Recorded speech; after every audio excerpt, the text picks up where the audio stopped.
오늘 예배 나오신 여러분 주님의 이름으로 환영하고 축복합니다. 오늘은 제가 이제 금토일에 사역 때문에 이제 교회에 있어야 되는 상황 때문에 이렇게 녹화로 오늘 예배 진행한다는 점 알려드리면서 오늘 우리에게 주시는 하나님의 말씀 함께 살펴보겠습니다. 시편 63편 1절에서 11절까지 말씀입니다. 하나님이여 주는 나의 하나님이시라.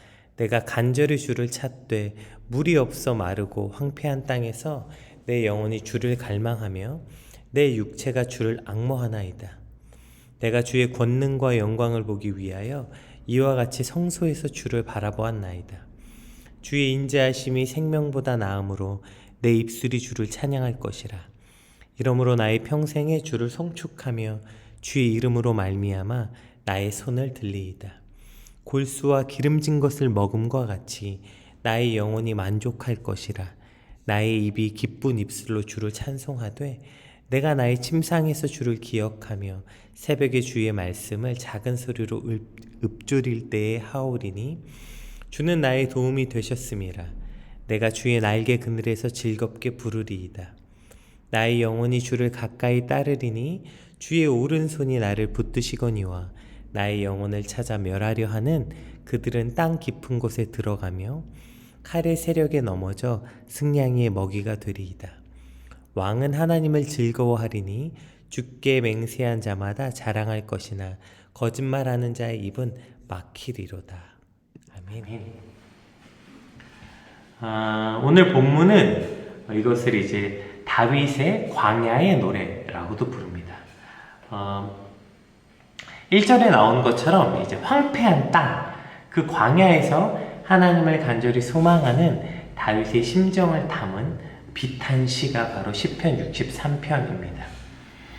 그럼 다윗이 광야에서 이렇게 하나님을 부르짖었을 때, 그러니까 그가 황폐한 땅에서 주를 갈망하는 이때를 이제 언제인가, 사실 다윗이 광야에서 사울에게 쫓겨다닐 때는 두 번이죠. 사울에게 이제 쫓겨다닐 때와 압살롬 반역으로 인해서 요단 동편 그 마하나임으로 피신했을 때, 그래서 이제 유다 광야에 머물렀을 때인데 11절에 보면 다윗이 왕의 신분을 말한 것으로 보아 지금 이거는 우리가 이제 어제 살펴보았던 것처럼 이것도 역시 시편 61편, 2편, 3편 다 동일하게 압살롬에게 쫓겨서 요단 동편 광야에 있을 때 지은 시로 이제 추정하게 됩니다. 그럼 이때에 다윗이 이 광야에서 어떠한 노래를 하나님께 했는가 우리 함께 같이 묵상해 보도록 합시다. 우리 1절 하나님이여 주는 나의 하나님이시라. 내가 간절히 주를 찾되 물이 없어 마르고 황폐한 땅에서 내 영혼이 주를 갈망하며 내 육체가 주를 앙모하나이다. 지금 다윗은 물이 없는 이 황폐하고 메마른 땅에서 주를 갈망하는 심정을 담아 노래하고 있죠. 이것은 마치 우리가 너무 잘 아는 시편 42편 1절이 상상이 됩니다. 하나님이여 사슴이 시냇물을 찾기에 갈급함같이 내 영혼이 주를 찾기에 갈급하나이다. 어떤 사슴이 이제 그 피가 뜨거운 사슴이 건기 시절에 물이 없어서 갈급하도록 물을 찾는 것 같은 그 심정같이 오늘 다윗은 이 황폐하고 메마른 땅에서 그 갈급한 심정을 가지고 주를 찾는 지금 그 노래의 심정을 담아 부르고 있습니다. 이 당시 다윗은 사랑하던 아들 또 신뢰하던 신하들의 배반으로 쫓기는 이 시점에서 의지할 분은 오직 하나님밖에 없다는 그 자신의 절박한 심정을 지금 표출하면서 간절히 하나님을 부르고 있는 것이죠. 우리가 여러분 광야에 대한 설교를 이제 종종 듣잖아요. 또 아주 최근 한 10년 중에 나왔던 찬양 중에 아주 가장 깊은 가사를 가졌다고 말한 이 광야를 지남이라는 찬양을 부르면서도 우리가 특히 이 찬양이 굉장히 좋은 건 광야를 좀 더 많이 묵상하게 해줄 수 있는 것 같아요. 어쨌든 그래서 이 찬양 가사처럼 주님만 우리의 도움이 되시고 주님만 의지하게 되는 광야에 대해서 우리가 사실은 이제 묵상하게 돼요. 우리가 광야를 지나면 이 찬양이 너무너무 좋고 가사도 너무 좋고 저도 너무 좋아하는 찬양이지만 근데 이제 또 한 가지 약간의 단점이 있다면 광야를 너무 한쪽의 이미지로만 묵상하게 한다는 거예요. 오늘 다윗이 쓴 시의 광야는요, 지금 우리가 생각하는 보통 광야 하면 떠오르는 그 광야 설교나 광야를 지나면 찬양이나 그러한 광야, 그러니까 다른 도움 구하지 않고 오직 하나님만 바라보겠다는 광야의 개념보다 훨씬 더 적극적이고 포괄적 개념의 광야를 묵상하게 됩니다. 우리가 그래서 광야 하면 흔히 어려운 일을 겪는 것, 이걸 광야라고 생각하잖아요. 그러면 오늘 보세요. 다윗은 아들에게 반역을 당했죠. 믿었던 신하들에게 쫓겨서 도망 다니는 신세가 됐죠. 그러면 이미 그 자체가 다윗에게 광야잖아요. 그러면 그렇게 그가 고통의 시간, 그 고난의 시간, 환난의 시간을 겪으면서 그 길을 걸으면서 하나님만 바라보고 하나님만 의지하게 되는 것, 그러면서 자신을 회개하고 돌이킬 수 있는 것, 이것이 우리가 생각하는 광야 아닙니까? 그래서 우리에게 있어서 광야는 광야 이코르 고난, 광야 이코르 고통인 것이죠. 그래서 그 광야를 통해서 우리가 훈련되어지는 것, 이것이 광야라고 많이 생각하잖아요. 이것이 우리가 생각하는 광야의 주된 묵상이에요. 이제 그렇다 보니까 광야에서 주님을 만나고 의지하는 건 참 좋지만 그건 일단 광야에 접어들었을 때 하는 생각이고요. 그 이전은 무슨 생각이 있습니까? 가능하면 안 가고 싶은 거죠. 가능하면 광야를 안 겪고 싶은 거죠. 가능하면 광야를 안 걸었으면 제일 좋겠는 거죠. 왜냐하면 물론 광야에 가면 그렇게 주님만 바라볼 수 있고 주님만 의지할 수 있고 하지만 광야 이코르 고통, 광야 이코르 고난이라고 여기니까 광야는 안 겪는 게 좋은 거죠. 그러한 생각들이 우리 안에 있게 되는 거죠.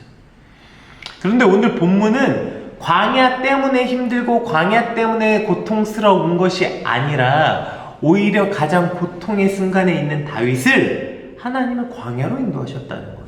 이게 무슨 뜻일까요? 가뜩이나 죽어라 하고 있는 다윗을 더 힘든 광야로 불렀다는 의미일까요? 이게 어떤 뜻인지 한번 봅시다. 오늘 2절 3절 본문 같이 읽어볼게요. 내가 주의 권능과 영광을 보기 위하여 이와 같이 성소에서 주를 바라보았나이다. 주의 인자하심이 생명보다 나음으로 내 입술이 주를 찬양할 것이라. 아멘. 여러분, 광야에서의 고통이 뭐예요? 당연히 춥고 배고프고 목마르고, 이 광야의 고통 아닙니까? 그럼 광야에 접어든 사람의 간구가 뭐여야 될 거예요? 광야에 들어간 사람들은 어떤 걸 간구합니까? 우리가 잘 아는 것처럼 출애굽한 이스라엘 백성들이 하나님께 간구한 게 뭐예요? 그들이 먹을 게 없다고, 굶어 죽겠다고 난리 펴서 만나가 내리고요. 또 그거 이제 먹을 거 있으니까 그 다음에 고기 없다고 난리 펴서 메추리기가 나리고요. 목말라 죽겠다고 해서 반석에서 물이 나고요. 쓴물이 단물이 되고요. 홍해가 앞을 막았다고 난리 펴가지고 홍해가 갈라지고요. 결국에 광야에서 구할 것은 먹을 거, 마실 거, 쉴 곳, 안전과 평안. 여러분, 이게 광야에서 구하는 당연한 거 아닙니까? 근데 다윗을 지금 광야를 뭐라고 부르고 있냐면요, 2절 보세요. 다윗이 지금 자신이 황폐한 땅 광야에 있다고 말하면서 여기를 뭐라고 불러요? 여기를 이와 같이 성소에서 주를 바라보았나이다. 이 광야를 지금 성소라고 말하는 거예요. 세 번역을 보면 이렇게 기록되어 있어요. 내가 성소에서 주님을 뵙고 주의 권능과 주의 영광을 봅니다. 그러니까 지금 이 광야가 다윗에겐 성소라는 거, 성소가 뭐예요? 하나님을 만나는 거. 그래서 뭘 구하고 있습니까? 이게 광야였으면 먹을 거, 마실 거, 안전한 곳. 근데 다윗에겐 여기가 성소니까 뭘 구해요? 3절 다시 한번 볼게요. 주의 인자하심이 생명보다 나음으로 뭘 구하고 있는 거예요? 주의 인자를 구하고 있다고요. 주의 인자. 주의 인자가 뭡니까? 헤세드, 많이 들어보셨죠? 헤세드, 하나님의 사랑과 하나님의 은혜를 말할 때 가장 많이 기록되어 있는 단어죠. 헤세드. 다윗은 지금 이게 필요하다는 거예요. 이게 광야에서 물, 마실 거, 먹을 거, 따뜻한 곳, 안전한 곳이 아니라 뭐 구해요? 하나님의 인자가 필요한 거예요. 자식은 자기를 배반했죠. 믿었던 신하들 역시 다 배반하고 도망쳤죠. 자기 자신 역시 이 광야에서 황폐한 땅에서 메말라 죽어가고 있을 때 다윗이 갈망은 딱 한 게 있어요. 안전도 아니고요, 복수도 아니고요, 왕권의 회복도 아니고요, 뭐 그보다 더 본능적인 당장 먹을 물과 마실 음식도 아니고요, 오직 헤세드였다. 오직 헤세드. 하나님의 사랑과 하나님의 은혜. 이게 다윗이 구한 전부예요.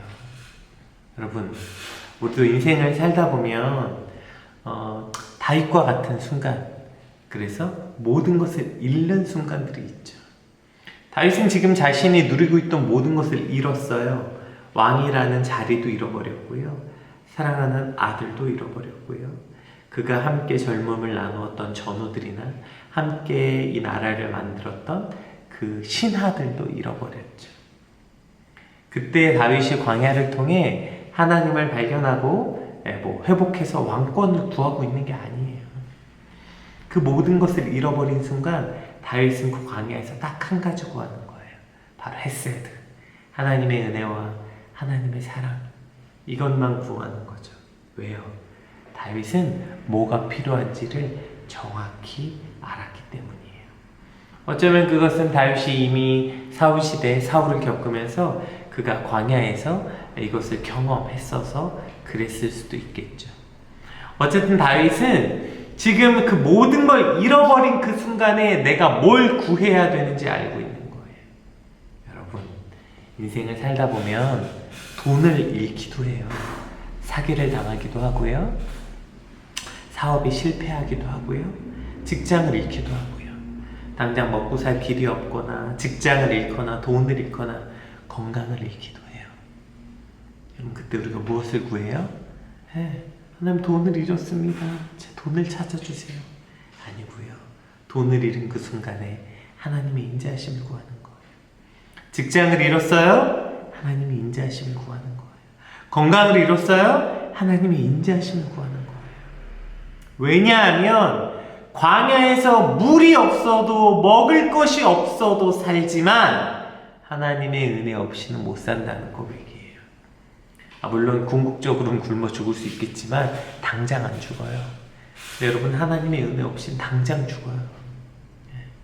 단 하루도 1분 1초도 주님의 사랑이 없이는 단 한순간도 못 사네. 주 없이 살 수 없네. 이 고백이에요. 이 고백. 나를 따르고 나를 좋아해줬던 사람, 그런 사람들 없어도요 살아요. 근데 우리는 하나님의 사랑과 은혜 없이는 살 수 없는 존재. 심지어 다윗은 아들을 잃었어요. 근데도 여러분, 아들을 잃어도 살아요. 죽음 같은 고통이 있을 수 있겠지만 그러나 살아요. 그러나 아들은 잃어도 하나님의 사랑과 은혜는 잃을 수 없다는 거예요. 이게 오늘 다윗의 고백이라는 것이죠. 오늘 인생을 살다가 여러분 무엇인가 잃으셨습니까? 인생을 살다가 길을 잃거나 돈을 잃거나 어쨌든 가야 되는 모든 것들을 잃으셨어요? 이때 오늘 우리가 무엇을 구해야 돼요? 이걸 구하는 거예요. 하나님, 돈이 없을 때, 직장이 없을 때, 미래가 없을 때, 그 모든 것 다 고통스럽지만 그러나 그것 때문에 죽지 않아요. 오늘 내가 정말 죽을 것 같은 고통의 순간은 뭐예요? 하나님의 인자하심이 끊어졌을 때예요. 내 인생에 하나님의 사랑과 하나님의 은혜가 없으면 하나님이 살 수 없습니다. 이 고백 때문에 다윗이 지금 이 1절부터 이렇게 고백하고 있는 거예요. 하나님이여, 주는 나의 하나님이시라. 내가 간절히 주를 찾되 물이 없어 마르고 황폐한 땅에서 내 영혼이 주를 갈망하며 내 육체가 주를 앙모하나이다. 자식이 반역을 일으켰고 왕권을 잃어버리고 가진 모든 것을 잃었지만 그러나 광야에서 다윗은 오로지 하나, 주의 인자하심이 내 생명보다 나음으로 내 입술이 오직 여호와를 찬양하는 것, 이거 한 가지 구하게 되는 것입니다. 그걸 구했더니 어떻게 됐습니까? 다윗의 고백 4절에서 7절까지 봅시다. 이러므로 나의 평생에 주를 송축하며 주의 이름으로 말미암아 나의 손을 들리이다. 골수와 기름진 것을 먹음과 같이 나의 영혼이 만족할 것이라. 나의 입이 기쁜 입술로 주를 찬송하되 내가 나의 침상에서 주를 기억하며 새벽에 주의 말씀을 작은 소리로 읊조릴 때에 하오리니 주는 나의 도움이 되셨습니다. 내가 주의 날개 그늘에서 즐겁게 부르리이다. 아멘. 그럴 수 있는 거예요. 그 모든 걸 잃고도 그가 주는 나의 도움이 되셨으므로 여호와를 송축하고 나의 손을 들고 기쁨의 입술로 주를 찬송할 수 있게 되는 거죠. 뭐가 있으면? 주의 인자하심이 우리에게 있으면 여전히 광야에 있고 압살롬이 와서 잘못을 빈 것도 아니고 왕권이 회복된 것도 아닌데 그냥 하나님의 인자하심 하나로 내가 송축하고 만족하고 기쁨으로 주를 찬양할 수 있게 된다는 것입니다. 오늘 이 다윗의 노래가 저와 여러분의 노래가 되길 주님의 이름으로 축복합니다. 특별히 여러분 오늘 광야에 있다고 느껴지는 여러분, 오늘 우리 3절 4절 마지막으로 이걸 고백하면서 이것이 우리의 노래, 나의 고백이 우리의 시편이 되길 원합니다. 고백하면서 읽어봅시다. 주의 인자하심이 생명보다 나음으로 내 입술이 주를 찬양할 것이라. 이러므로 나의 평생에 주를 송축하며 주의 이름으로 말미암아 나의 손을 들리이다. 아멘. 하나님, 이것이 오늘 나의 노래며 나의 고백입니다. 주의 인자하심이면 충분합니다. 고백하는 주말이 되시길 소망합니다. 오늘 이 다윗의 광야가 또 조금 다른 의미인 것은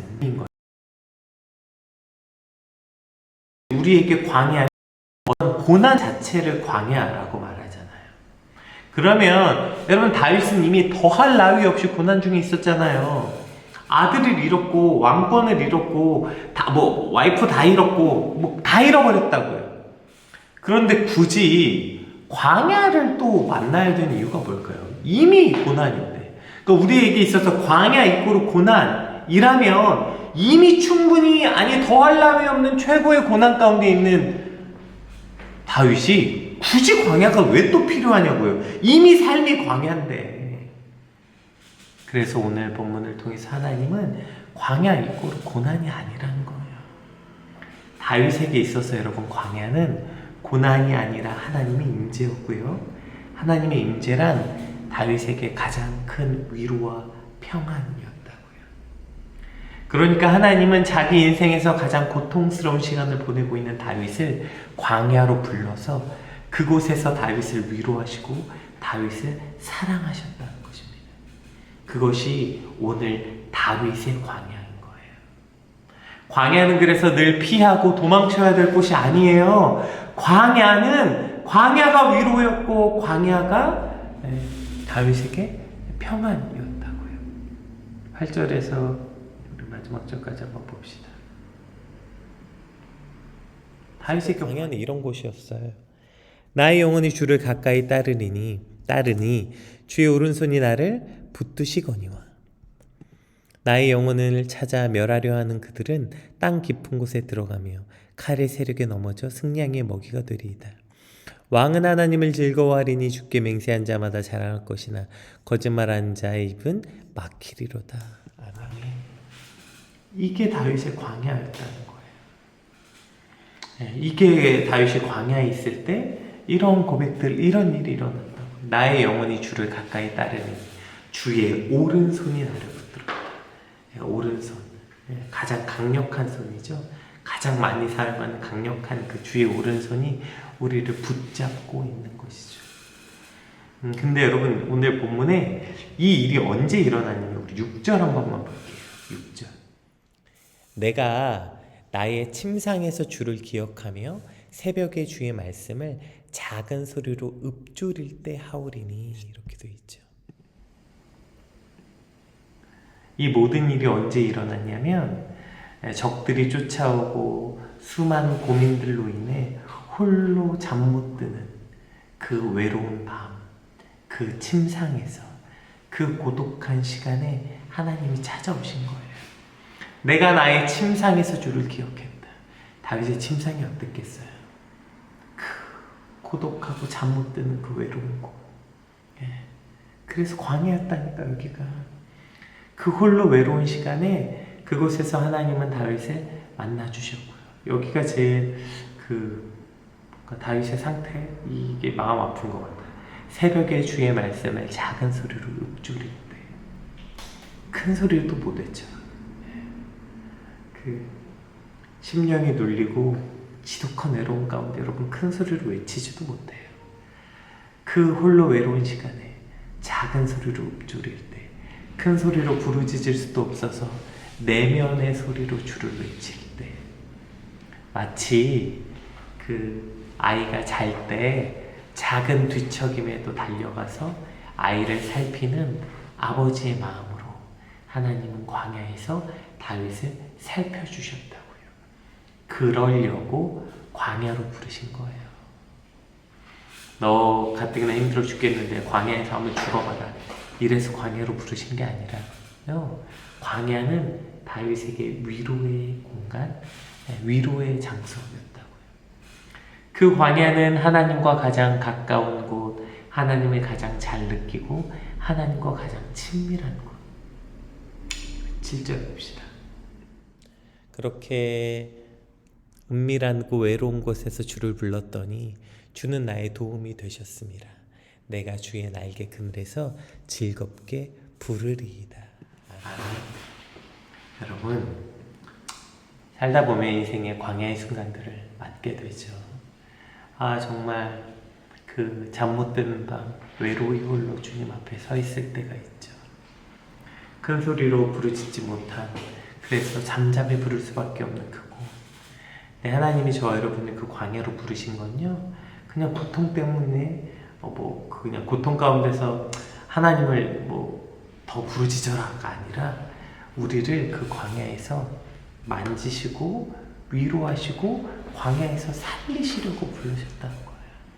그저 광야를 그래서 피하고 도망쳐야 할 곳이 아니라 그 광야는 그 조용함 가운데 하나님께 나아가서 그곳에서 하나님의 위로를 받고 다시 살게 하는 힘을 얻는 곳. 여러분, 그곳이 광야였다고요. 다윗에게. 오늘 저와 여러분의 인생의 광야가 그저 고생 직사기에서 철드는 곳이 아니라 고생 직사게 하는 여러분을 불러서 위로와 다시 세워주는 곳. 오늘 그 광야를 경험하게 되길 주님으로 축복합니다. 그래서 주님, 내 인생의 광야가 필요하고요, 그 광야로 오늘 우리를 불러주세요. 그 광야에서 주의 날개 아래 우리를 피하게 하시고 위로하시는 그 하나님을 경험하게 해달라고 우리 오늘 받은 말씀 놓고 함께 같이 기도합시다. 특별히 우리의 주일의 예배가 하나님 이루는 광야가 되길 원합니다. 이렇게 오늘 특별히 주일을 준비한 오늘 또 내일 위해서 우리 받은 말씀 놓고 함께 같이 기도하겠습니다. 기도합시다.